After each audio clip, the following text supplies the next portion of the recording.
Hello everybody, this is Sprig and Webb back here with part 5, I think, of What If Deku had the Red and White Dragon Emperor. Let's get started. Actually, wait. I'll be making a few changes. Changing from what I said last time, his max percentage of one for all is 1 billion%. In his base form without any booster gears, he can use around 1,000. Whenever he uses any boosted gears, he can go to 500,000, and whenever he goes to a Juggernaut Drive whenever he goes into a Juggernaut Drive form, he can go to 500 million. And then whenever he goes into a specific form, which will be coming in and at a later point in this series, which will be his max percentage on full, which will be at 1 billion%. Let's get started. Oh, let's continue from where I started off the last part. Okay. So, we start off with where season 4 starts off with Issei getting with Izuku talking with Akano. Being that talk of the whole thing going the same as canon. With then everything up until the fight with give me a second.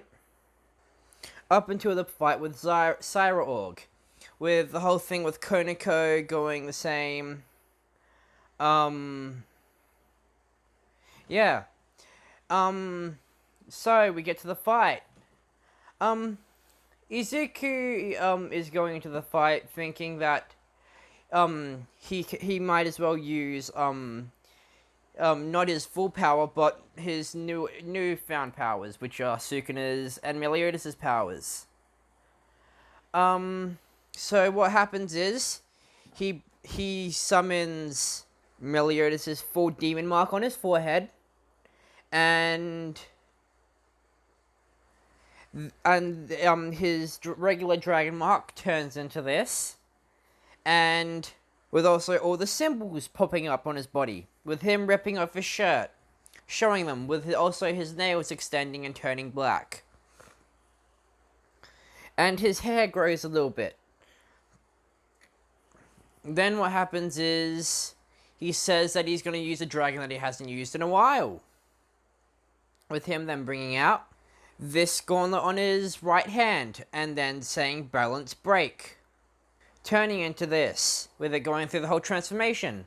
But including with this green aura is this purple aura with so it's the green aura, then a purple one, red one, then a black one being coated around him. And this is very visible.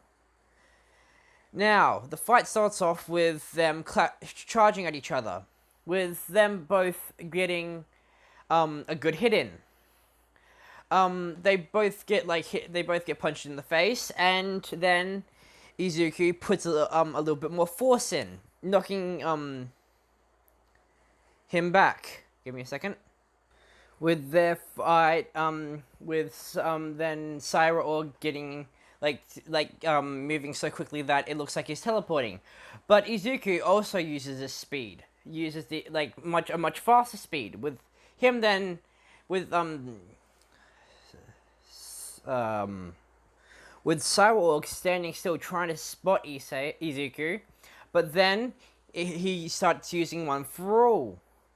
Not using like 500% of one for all, which makes his speed go much faster, and he just goes slashing until he's on the ground, and then he summons Lost Vein, with everybody not knowing what this is, and then with Izuku saying this is the mighty weapon called Lost Vein, wielded by Meliodas.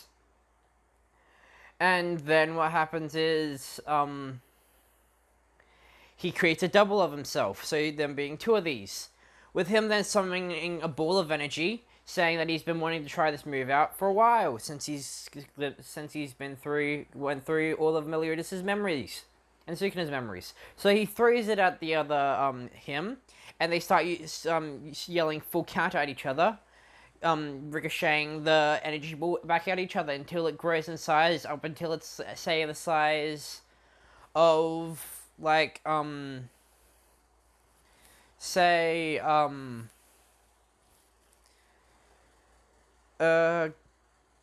let's go with well just look, it grew in power, not in size actually. And then the Izukus go back into one because since their powers were split into half, then they merged back together, doing one final full counter at give me a second, with it crashing into Cyrus. This sending him into a wall, with him then getting back up, only having like a few bruises. With then Arcia coming out saying that he should power up using Rias's boobs. And then Cyrus says that he only thought that was a rumor. Then Izuku says, sadly, he does get a power boost from it, but that's because of him being the reincarnation of Meliodas, which in his past life, he was a huge perv. But only to Elizabeth. But that trait grew into Izuku's head, into a part of his head, yeah. And then this fight stops there with Cyrus promising that with Izuku and Cyrus promising to have a proper fight in their raiding game. Then we skip to the part where it's where they go to the Kyoto trip. So everything up there goes the exact same. They run into the yokai. They befriend the yokai. Then everything the exact same happens up until the fight with the Vanguard Action Squad of the Chaos Brigade. Well, with the guy with the spear. So, also something that I should mention. Since I've aged everybody up, so since Koniko and Gaspar are the same year as Issei, so they're all the exact same year as Issei, Rias, and Arkano, but Issei skipped the trip last time since he had since he was in the school when they did the first trip, but he just skipped it since he was overseas for training. Because this was during the time where he was trying to master One for All. Then, so Koniko, Gaspar, and everybody except Rias and Arkano are there. So everything happens with Izuku's potential being unleashed, except it being a multicolored one, being there's purple, pink, red, blue, and all like multicolored. It being like a multicolored orb instead of the pinkish orb that it is in canon. So let's get back to when it's the fight. So, the person that has all the swords, it's Kiba and Exodia. The girl that has the that can summon dragons is Irina and Arcia. Well, Arcia just being there for support. But it being Irina and just Irina. And then that final guy, which I can't remember. But that final guy, which I can't remember what his abilities was, but that being Gaspar and Koniko. So everything goes the same with all them losing and Izuku fighting the guy with the spear. And then they then we get to the part where Izuku's potential come back to him, where he then unlocks the Triana combination. With him calling up the Triana combination, and him then using that to defeat the guy with the spear.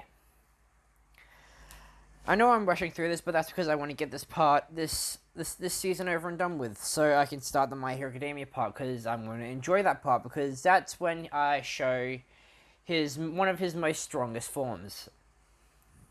Well, his most strongest form. Well, his strongest dragon. So, then also, with him using the Forbidden Triana combo, then everything goes up until till they have to go up against the Yokai. So then the Yokai leader goes out of control. That's like, I'm pretty sure that's like a few like days after this happens. I can't really remember. And then what happens is, give me a second. So yeah, pretty much all the same thing happens, like helping the Yokai leader, like with Wukong coming in, bringing Oolong. I think that's the name of the that big green dragon.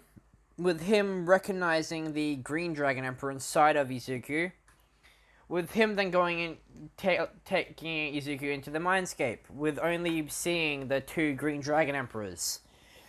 This being one of the few with the two dragon emperors inside of the green dragon emperor gauntlet kneeling towards Oolong, since Oolong is actually their father.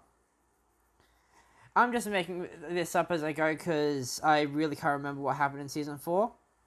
Since I kind of have to rush this episode, since I know I do this on the weekends, but it just makes this makes it easier to get it done. And also, sorry if this is a little rushed. It's because I might do a redo of this, or I might do another part of this after I've watched season 4 again. Let's continue back in. Then they go out of the mindscape and they go back. Oh, something that I should also mention. Before, when they were fighting the spear guy, Issei does summon Rias, so that does still happen. And yeah, then they go back to where Rias, Arkano, and that is. Then give me a second. Then they get to the part where they're preparing for the end of the year festival. The occult club doing what they did, setting up, but Izuku doesn't make the same mistake that he did in this. Instead, turning Rias down, saying that he doesn't want to do anything like this until college. But in the back of his head being like, regretting biting his tongue. Regretting what he said. Because he does love Rias, but since she forgot what happened at the island. Since in season 3, they forgot what happened on the island, but in this one, Izuku didn't. Then what happens is, the whole thing about him saying that he is scared of women because of what happened with Rainier. And then with them saying that it's okay. And yeah, that I think whole going to the same as canon. Then it's the press conference with the press, like before the actual raiding game. And then, so that happens, and also something that I should mention, because this will play a key role in the future part of this story. After every single intense thing, he has tied a song to it. So he's actually in the midst of creating a song, which is a song that is in real life, but I'll be using it to represent something in this. So he actually leaves in the middle of it, saying that he has to go finish something, this being a song that he's writing for Riez. Then, we get to when they actually go to the arena, them running into Saji and seeing Hades. With then, a shadowy figure coming up behind Izuku, this being Death, the Death Dragon Emperor, saying hello to Hades and that it's been a while. And with Hades saying that that is Izuku a good host, him saying yes, he's got a very different sense, like mindset, than most of the other users that he's wielded. Then we get to when they actually do the whole raiding game. So, everything goes the same up until so all the matches go the exact same. Also, Rafaister, I think that's how, I forgot how I'm pretty sure that's how you say your name, has joined them, if I didn't mention that, but she does. Then so all the matches go the exact same, with up until the part where it's Zenovia, Kiba, and Rafaister versus with them versing Cyraorg. That goes the exact same, with them chopping off his arm, leaving. Then we get to when it's the final battle. Izuku has gained built up so much rage that he brings out Drake and the Purple Dragon Emperor Gauntlet, which he then uses Drake's ability to boost him, which it boosts him enough to when he then goes to start fighting him, with him going into this form, with that hand being purple. And then they start fighting, with then that golden lion turning in the guy with the golden lion mask turns into the actual lion. And then they see that, then Izuku hears a scream, this being Riez, with the lion saying that he better use one of the Phoenix Tears, otherwise she might die. This pissing off Izuku, with then the lion, with him healing Riez using the Phoenix Tear, and then the lion says that they should merge. With Izuku says, with Cyraorg saying that they shouldn't, that that's only for dire situations. With Izuku then saying that he should. With him then getting them merging, turning into that golden lion form. Them fighting, and then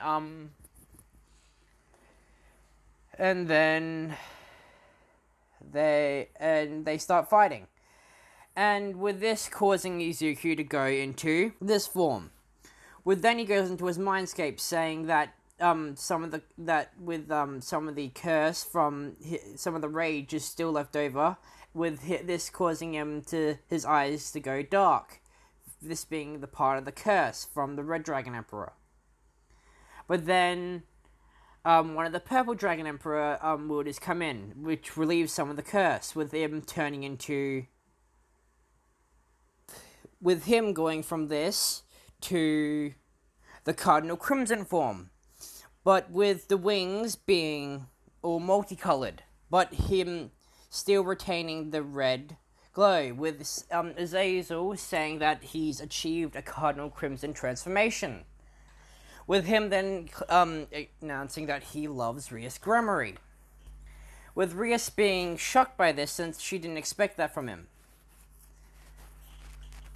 Also, the whole thing about that kid giving the speech to break Izuku out of it, that does still happen. Everything does still happen, same to canon. For that, where, yeah. And then, he brings the wings in, and they start fighting. With him telling the dragons that some old purple dragon emperor dude helped him relinquish some of the curse. And then we get back to when they're fighting.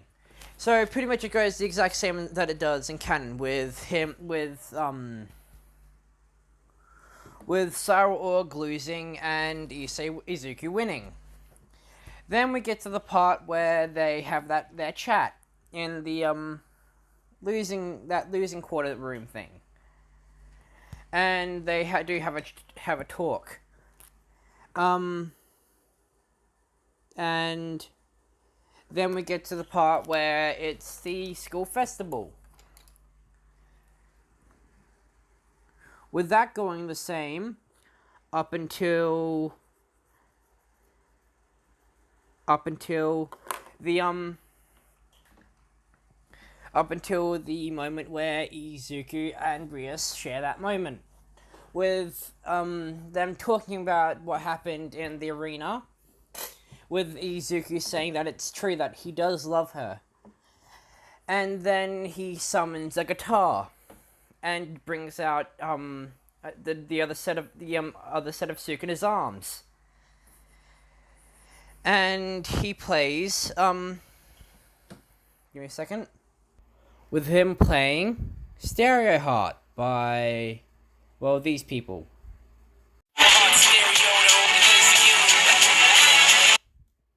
I'm only doing it short so I don't get copyrighted. Him playing that for Rias. Her being shocked as well as impressed on how well his singing has come. With him saying that he wrote that song exclusively for her. And then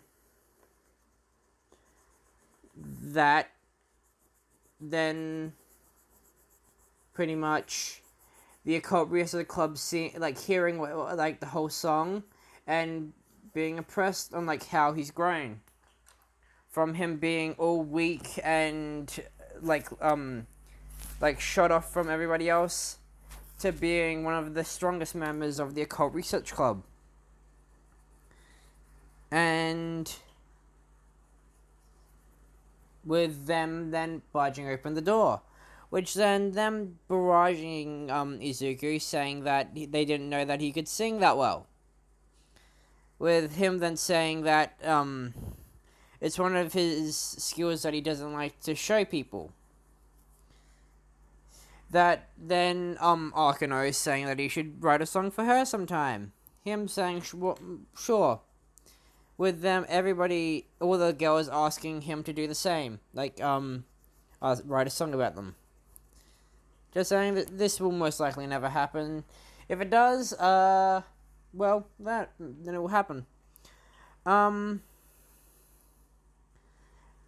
Then that's the end of the actual High School DxD part of this series. I'll be starting the My Hero Academia part of it. Actually, I'll start more of this part since this part was so short and I didn't get much done. And I didn't explain much detail in it. So, it's time for the entrance exam part of... Well, yeah. So, I'll only do actually, nah. won't do the entrance exam. I'll do the training arc. He did training with the occult research. Well, not the occult research club. With Cyrus, and he does get some good training in. Yeah. So, he does, pass the, written exam with flying colors, since before this, he was like a straight A student, since he did like to sleep a lot of the time, which I did say this, but he did, finish his work explicitly so then he could leave and go find more sleeping spots, since when he started using more of One For All, it drained more of his energy. And I might not have explained this in the past, but I did now. And I'll be starting the practical part of that next part. So, see ya in the next part, and goodbye to, well, everybody. See ya.